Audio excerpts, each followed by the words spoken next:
And hello everybody. So I'm in the process of doing my class 31 EM conversion, and Paul's come along with his 5674 and some replacement wheel sets from Accurascale. So we might as well do a video and show you how easy it is. Right, so first of all I'm going to take the body off, and Paul's going to tell us all about his days at King's Cross as a second man to alleviate any of the quieter moments. So the body just clips on like so. I'll put that to one side. Unfortunately, to get the bogey side frames off, the screws are on the top side of the bogey, so we have to drop the bogey towers out to do the job. What do you say to that then, Paul? It does seem a little bit complicated. Well, yeah, it could have been a little bit easier if they'd put the screws in from the bottom, which is what I do when I'm putting it all back together. At least you can get good access to the wheel sets and for maintenance if you need to. But right, so first thing, we need to take the cabs off. So two screws holding the cabs in place, like so. So then, Paul, you've driven these for real, haven't you? Tell us what they were like to drive.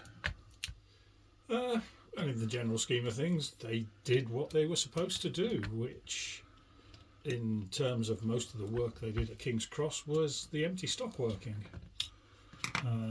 which was basically empty stock in and out of King's Cross, and empty stock workings between Fern Park, carriage sidings, Bounds Green depot, and then Hornsey carriage sidings if they needed stabling there.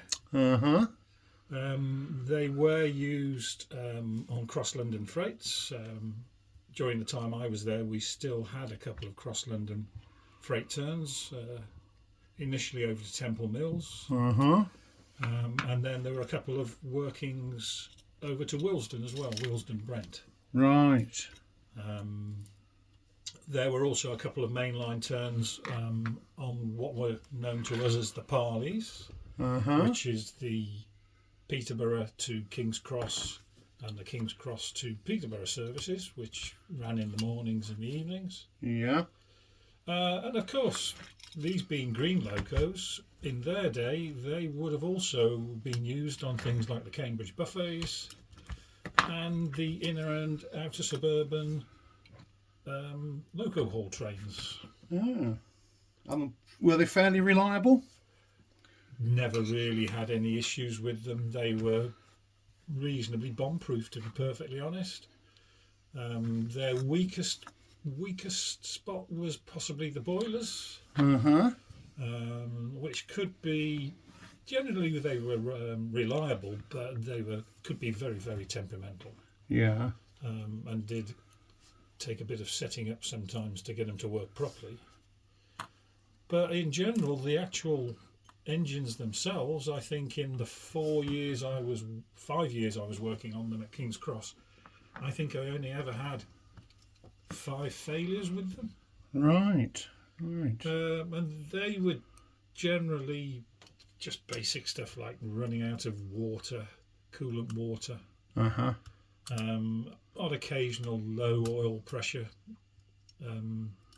problems, and one strange failure that involved the actual electrical control of the loco and the engine control of the loco not responding to each other. And that was a bit of a throwback to the fact that these originally had, of course, Merley's engines. Yeah. And when they put the English Electric replacement engines in, they had to marry up the English Electric engine control with the brush electrical controls of the original Merley's engines. Right. And it was a bit of a cobble together.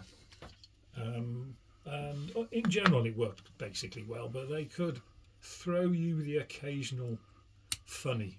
Mm-hmm. The favourite one was if you actually took the BIS, switched the BIS out too quickly after shutting the engine down. What's a BIS? Battery isolating switch. So it's the main switch for isolating the batteries from all the electrical section switches and components on the loco. And sometimes when you switch that out too quickly after shutting the engine down, the engine would start itself up again. All right. All by itself. Ah. But in general, they were robust. Good, robust and reliable. Good, robust, reliable. Not the world's most powerful locos in a lot of people's eyes, but some of that was down to maintenance. Ah, and they got there in the end.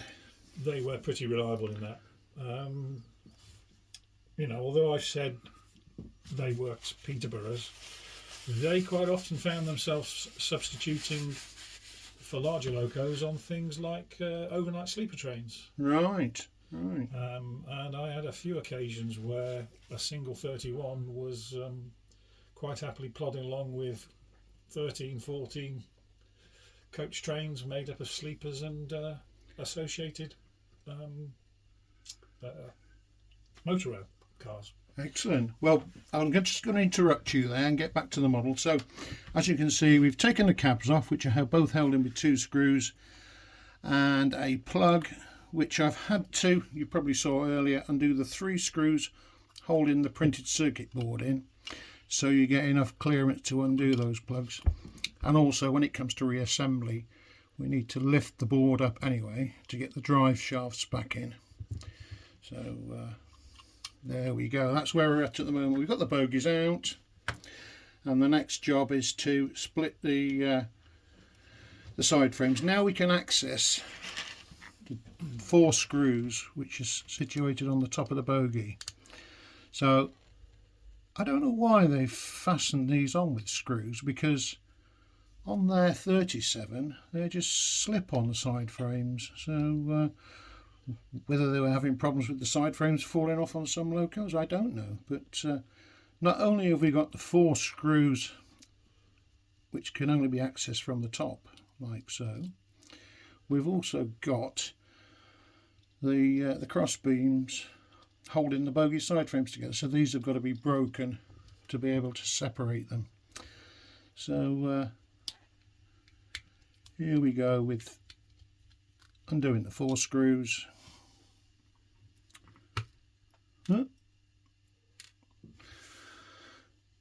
Now then, be very, very careful here, because you're in danger of pulling bogie footsteps off and all sorts of extra detail that are on the sides. But as you can see, they don't want to split. Now, on the back, we've got a crossbar there that you can't really see when it's in the loco, and it just complicates things when you're putting it back together. So I don't bother with that bar. The stretcher, sometimes with a little bit of persuasion, because these are glued in, I'll just try and free those up a bit. Doesn't matter which side comes away, as long as one of them comes away. So just now, here's a bit of brute force, and there we go. Doesn't matter if you don't get the other end out, but at least you get an idea now how to take the bogie frames off. There we go. So that's that one done, and then the same with the other. Undo the 4 screws. Right, so whilst I'm doing this, Paul can tell you a little bit more about the 31s. What in particular would you like to know about? Well, when did you work them for a start? Was you started in 79, wasn't it? Yes. The cross? Yeah, May 79. I started there on the footplate, and as a second man. Yep. And I eventually trained as a driver and became a relief driver there in May 1984. But you'd been doing a lot of driving up until that point as a second man, hadn't you? Yes, there was a good sort of regime going there that, especially if you showed a bit of interest as a second man, that some of the drivers would basically teach you as you were going along. Yeah. Which was a throwback to the old steam days when there weren't any formal training courses for footplate crew. You basically learnt on the job as a steam fireman. And the drivers taught you, and you also learnt through mutual improvement classes, MIC classes, which were done by drivers and sometimes inspectors who in their spare time. And so if you showed aptitude and were good enough and didn't make any cock-ups, then generally the drivers would, more often than not, share half and half their driving during a shift. Excellent.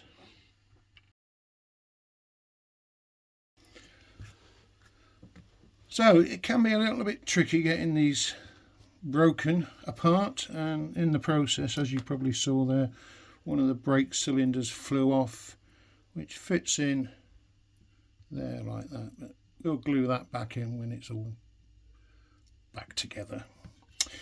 Right, so to release the wheels out of the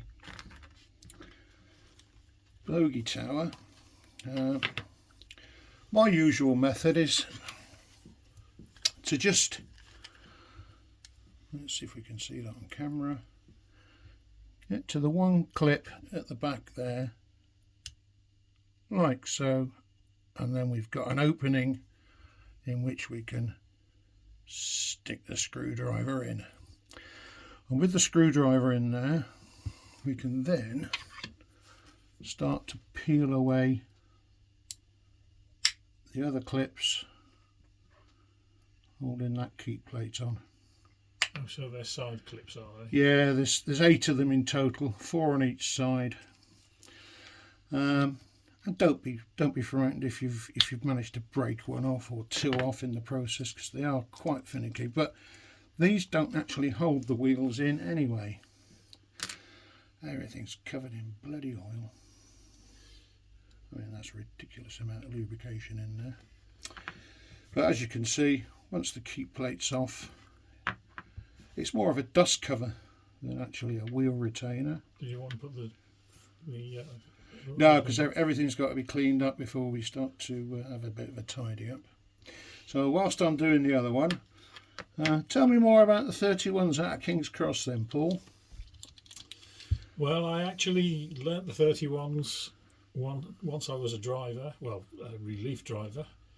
My basic loco was a 47, and I converted onto 31s fairly quickly at King's Cross because they were the mainstay of most of the workings at that time.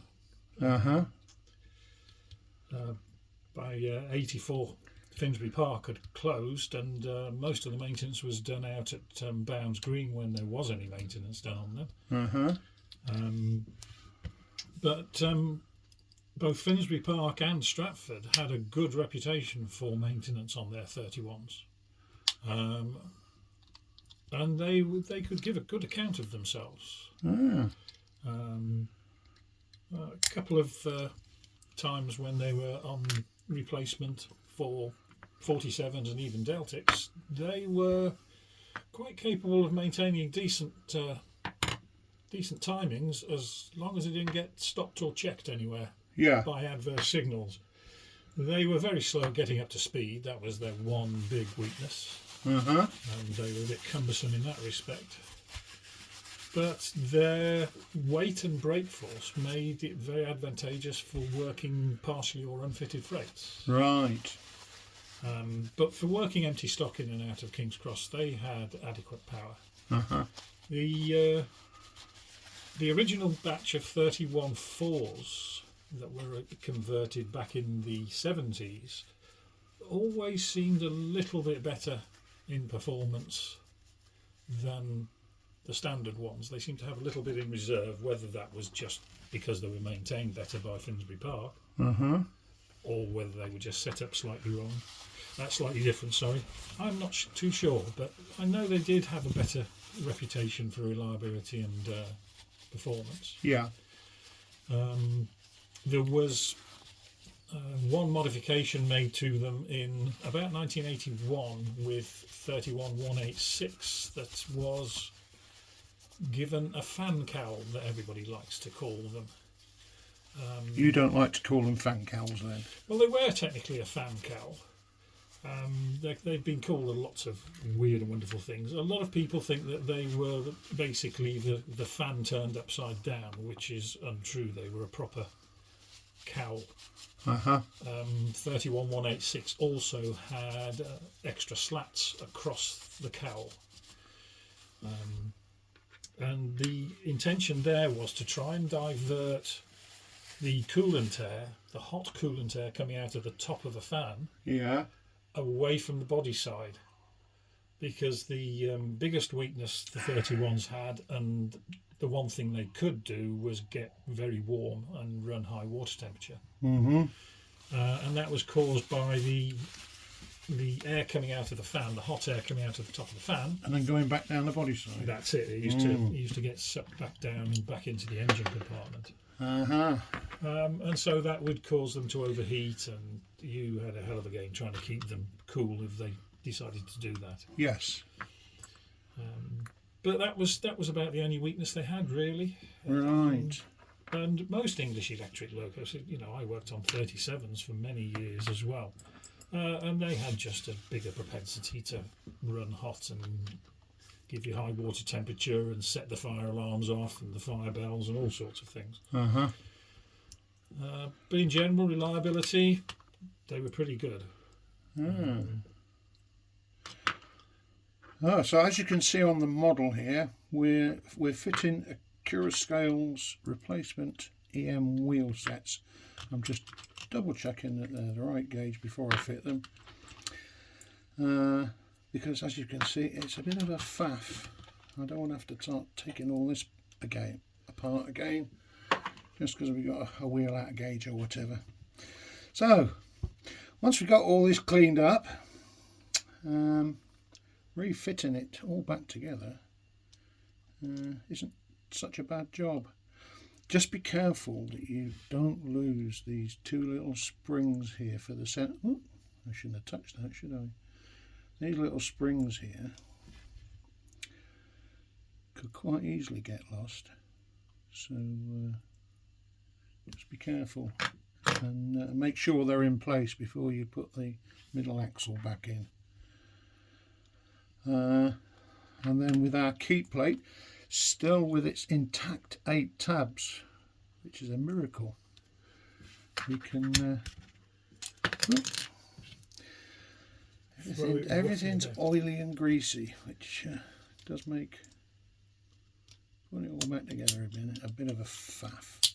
So clipping that back on, and then double check on the corner ones that they're home properly.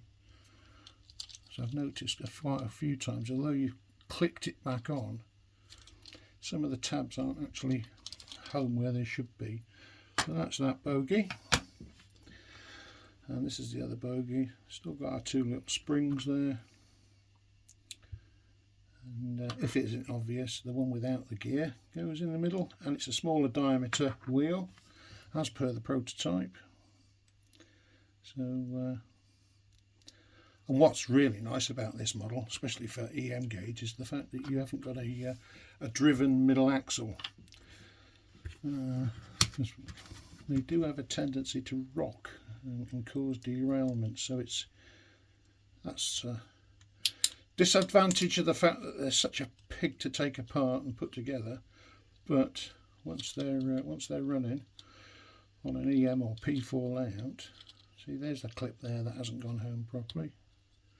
So yeah, just make sure that they're all, and there's another one, just needs a bit of persuasion. Push it back where it belongs. There we go. So there's our replacement wheel sets fitted, and it's that easy.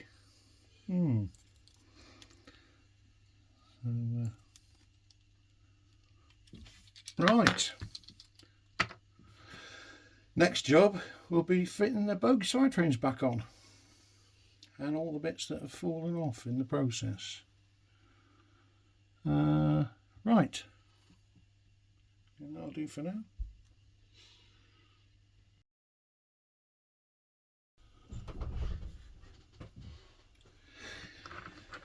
If you want to make it easier to get the wheels in and out in the future, either convert it back to 00 gauge or you need to take the wheels out for maintenance, I found it much easier to put the screws in from the bottom. I don't know why Accurascale didn't design that way in the first place. Maybe because it compromised the screw head against the inside of the leaf spring. So what I do, because you can't see the insides of these leaf springs anyway, just take a little bit off the spring, like so, and it makes it a hell of a lot easier then to get those screws in without the screw head interfering with the spring. Sacrilege, some people may say. Why are you chopping all these bits off a brand new loco? But I think a little bit of clever design in the first place would have made things easier all around. I mean, if you're running your locos on your 00 track on the carpet, as some people do, and you get fluff in the axles and you want to do a bit of maintenance and clean it out, you know what I mean, Sam? Then by having the screws in the bottom, makes it much easier then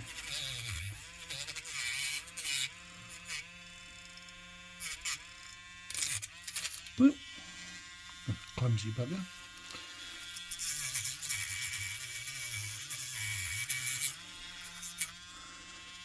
Just gives a bit of clearance. Action. Right, so I've taken the ends of those springs off, just trimmed them a little bit, so that, I should make sure you can see this on the camera, so that the screws are now going to go in through the bottom, there and there. And it means we don't have to take the bogey towers out or dismantle the model to this extent if we want to take the wheels out in future.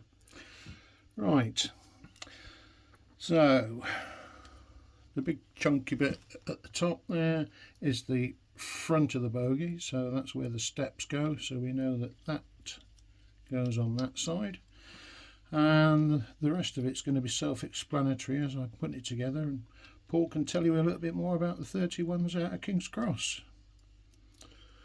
Well, the main work for the 31s that we had was empty stock movements, and the nature of the empty stock was mainly air-conditioned stock in later years. There was still a requirement for a lot of steam heat 31s, so that's why you saw a lot of steam heated 31s based at Finsbury Park, because at that time we still had the post office, the travelling post office trains working north out of King's Cross, along with the sleeper trains. And the requirements for them were they had to be heated all year. Yeah. So that is why you always had to have 31s with boilers continually through the year.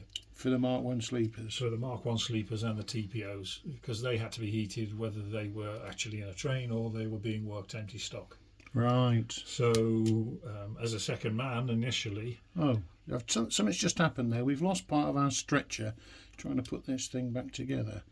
So whilst Paul carries on telling you about that, I'm going to retrieve that stretcher piece that's broken off there, and it'll have to be glued on. It's at the back of the bogey. You can't even see that when it's on the loco anyway. What a bodger. You carry on, Paul. Righto. So yeah, so there was a requirement to have a working boiler on a lot of the empty stock jobs. So that's why we had to maintain boilers all year round and make sure that every time you went off Finsbury Park you had a working boiler. because you didn't know within your diagram whether one of the trains you were going to work was a post office, empty post office, TPO stock, or empty sleepers. Right. Most of the other stuff was things like the York loco haul trains, the Peterboroughs, the overnights, which could be either sleepers or TPO, combination of them and passenger workings, mixed passengers, and also the newspaper trains when up until about 82ish, I think they started getting rid of the newspaper trains. Because they were steam heated, weren't they? Yes, you had to maintain those because a lot of those carried sorting staff for the newspapers. Yeah. So it was generally take empty stock from King's Cross out to Fern Park, which was the initial place where the coaching stock went. Mm-hmm. There, any defects were assessed, and if required, the defective coaches or coaches that were coming up for exams would be shunted out, Mm-hmm. and replacement stock put in. Finsbury Park was a strange place because it still had a working turntable. That wasn't to turn steam locos, but it was actually there still to turn TPO stock. Right. Because the way the doors were set and the way the platforming was for certain stations, you had to make sure your TPO had the big opening doors on either side. So they used to have to turn occasional TPO coaches to make sure the doors were the right side for the particular train and the particular calling points. Right. Although I do remember seeing a 40 being turned on there because it had defective lighting at one end, and I also remember having to go and turn, I think it was 31186, which for a short period of while being tested had to have the fan at a designated end when travelling north. While they were testing and getting results, some days it had to have the number one end, the fan end, at the south end, or it had to have it at the north end. So if it was the wrong way round, you had to take it out to Fern Park and turn it. Yeah. So once trains were ready at Fern Park to move through the washer, which was between Fern Park and Bounds Green, you would then have a procession of trains going through the washer where the outside of the carriages were washed, and all the insides were cleaned, so to the toilets, and on the sleepers, all the they made sure all of the various water tanks were filled up. And then once that had been done, you sat at the end of the carriage washing plant up near Wood Green, later Alexandra Palace Station, awaiting a slot into Bounds Green depot. Right. It was Bounds Green was a sort of split personality depot during the night. It maintained all the HSTs, but come the day, all the HSTs were out working, so it became the main maintenance and restocking of all of the coaching stock. Right. So some stock would go in there, have a cursory restocking of toilets, and then they'd be shunted down then to Hornsey. Yeah. And stored at Hornsey carriage sidings until they required time for them to go into King's Cross for their next working. Lovely. Sleepers when they were in there used to get stocked up for all the sleeper berths and things like that. All new linen was put in. That was all done at Bounds Green. Well, very interesting. What do you want to do about these couplings then, Paul? Yeah, they can come off. Well, I'm not going I mean, it's a faff because you've got to undo those two screws on the inside, which sometimes, and they don't come out very easily. Well, we just chop that off. I mean, yeah, no, I'm not going. Are you worried about this kinetic coupling? So, if you want to take the whole assembly out and keep it for posterity, you can undo those two screws and try and take the valance off, or in this case, we'll just cut the bloody thing off. So there we go. I'm using 3 links, so there we go. So that's out of the way. I don't think that's going to foul on anything. It's just going to stay in there, and we'll do the same at the other end. So all you 00 modelers who love your tension locks, look away now. There we go.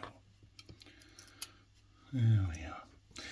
Right, so that now leaves our buffer beam nice and free for detailing. These steps here, on every single 31 I've had so far, I've managed to break at least one off, but they do put some spares in the detail pack, so don't be worried if you do break it off. So we're now in a position now to put the bogies back into the model. So straighten out these pickup wires.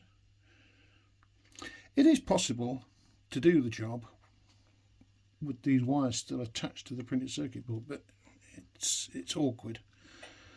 I know that Greg likes to do it that way. He doesn't like to unsolder wires and solder them back on, but each to their own. So with the worm back in the top of the gear tower, we can now put this, just lift the printed circuit board up slightly and slot that back into where it belongs.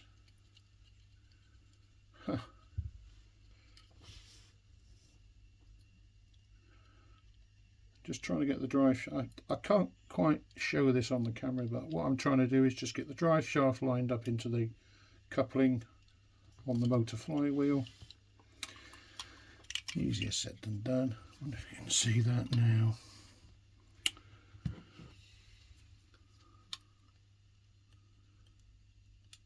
There we are. So that's, there we are. Drive shaft into there, worm gear on the top, and then that allows us to put the retaining clip back in, which just clips back into place like so. There we are. So that's one bogey in. Trying to do the job and getting it all lined up on the camera isn't the easiest thing in the world, but you get the idea. And then put a clip on like so. There we are. Bogey's back in. Then we can fish those wires up, which we'll have to solder back onto the printed circuit board. depended upon the time of year and what the timetable required, and some of these requirements changed from year to year. But there was at least one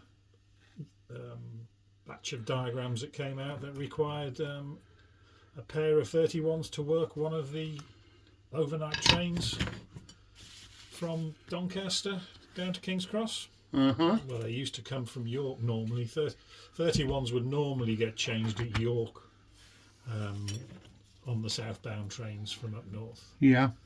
And so there'd be a pair of 30. We used to relieve most of our train services overnight at Doncaster, and they'd be worked down by Gateshead men or Doncaster men or York men, depending on what the diagram was. So there was at least a short period of time when we actually had a pair of 31s booked for one of the overnight trains. And there was also a timetable where we had a pair of 31s booked on one of the Peterborough to King's Cross early morning services. Right. Work, we had a couple of other interesting workings. The 1901 parcels, the evening parcels out of King's Cross, that was more often than not booked a class 31 heading north. The one that went out mid-afternoon, just after 2 o'clock, that was usually booked 46 or a 40, depending on what had come down and what was required. But the evening one was more often than not booked to 31. Yeah. We then had a couple of newspaper trains that used to run in the early hours of the morning. There was a 110 newspaper stroke passenger to Leeds. That was normally booked to 31. There was a 215 that was a Peterborough parcels stroke passenger, and that was newspapers as well. That used to drop off newspapers mainly at likes of Biggleswade, Sandy. I can't remember dropping them off at St Neots, but we did actually shunt off a gov of newspapers into the siding under the old, I think it was the old A14 bridge that used to go across Huntingdon Station. Yeah. And then the rest of the train would work forward to Peterborough, where it would be shunted into Peterborough Crescent sidings. And then you'd keep the locomotive and then go on to Crescent sidings and drop onto one of the early morning commuter trains, and then you'd steam heat that in the winter months for the rest of the night, and then work it back to King's Cross. I see. In the early hours of the morning. Uh-huh. There was a couple of empty stock workings. One used to go across to Channelsea by Stratford, and that was coaching stock requiring maintenance at Doncaster or wherever it was going to go to be maintained. There was the Palace Gates pickup, as it was known, and that used to run between Bounds Green, or the sidings at Bounds Green, the old Palace Gates coal depot, which was around the back of Bounds Green by the old Great Eastern Palace Gate station. And that used to do 2 trips during the day over to Temple Mills. Right. Ferrying various wagons of traffic, what was required. Generally it was coal, stores, and occasional stuff to go into King's Cross. Goods yard at a later date. That was usually tripped by one of the Finsbury Park 08s. And there was also what we call the Kellogg's, which was a slightly longer range local working, so to speak. And that involved working light engine off Finsbury Park and going up to Marshmore. Sidings were between Brookman's Park and Hatfield. Welham Green, that's the name of the new station. I think it's Welham Green the sidings were at. Okay, what else fell off? Right, now that we've got the thing back together after its EM conversion, no trapped wires or anything in danger of rubbing on the flywheels.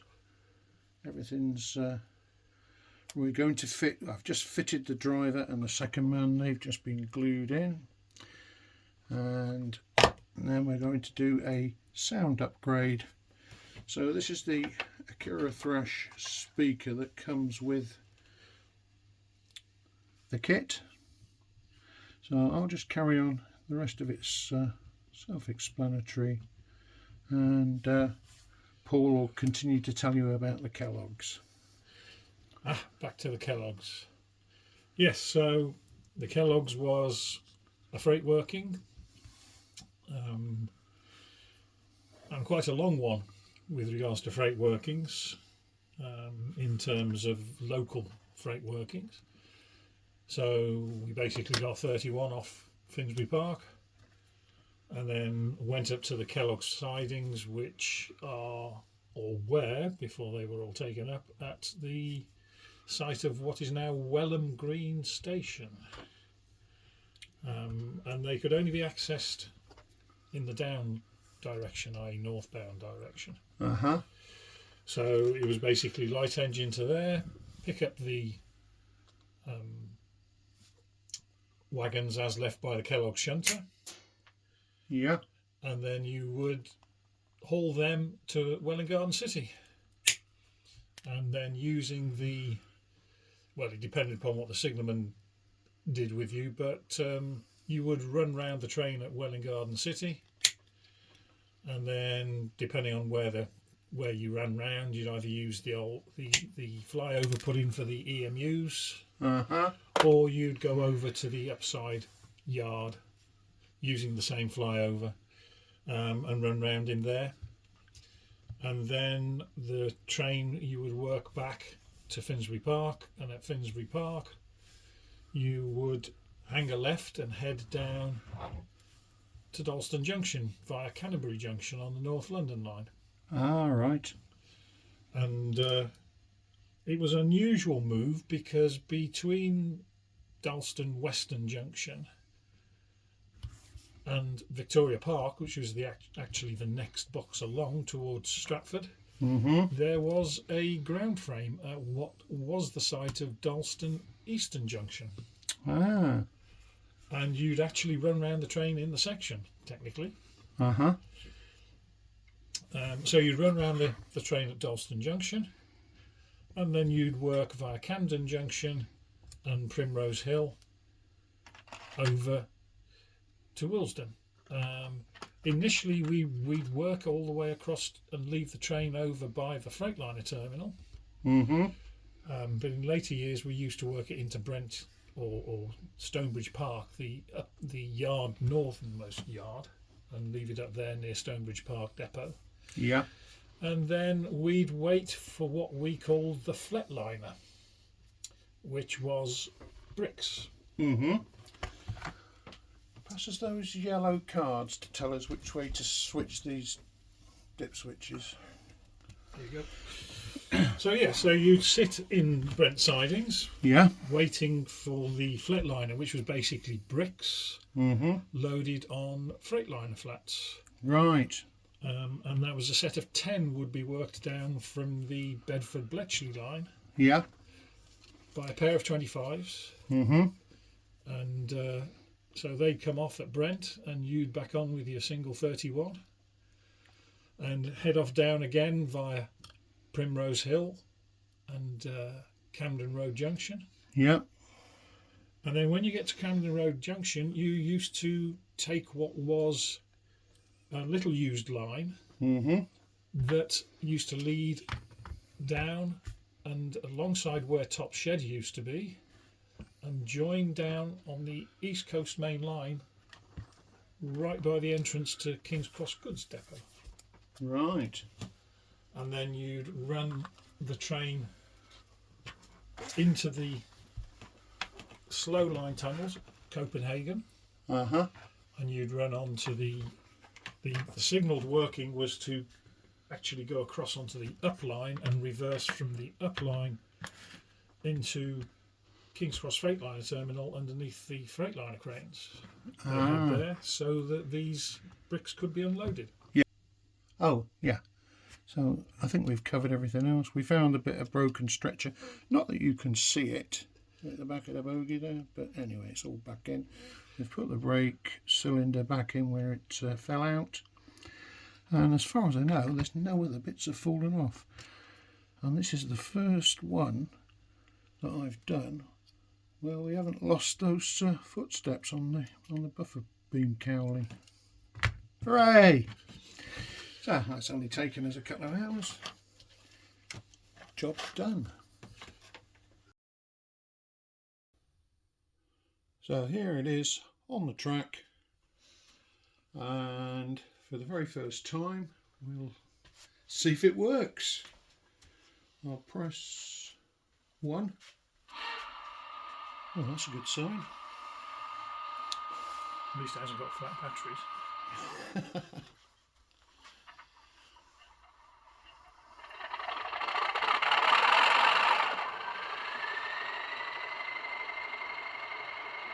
Well, it sounds like a 31.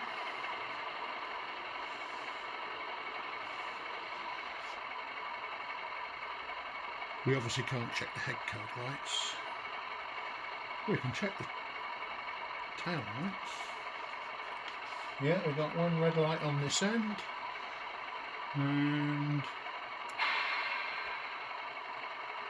I've got one red light at this end, oh, that works. and the fan rotates.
I think we can safely put the body on now then.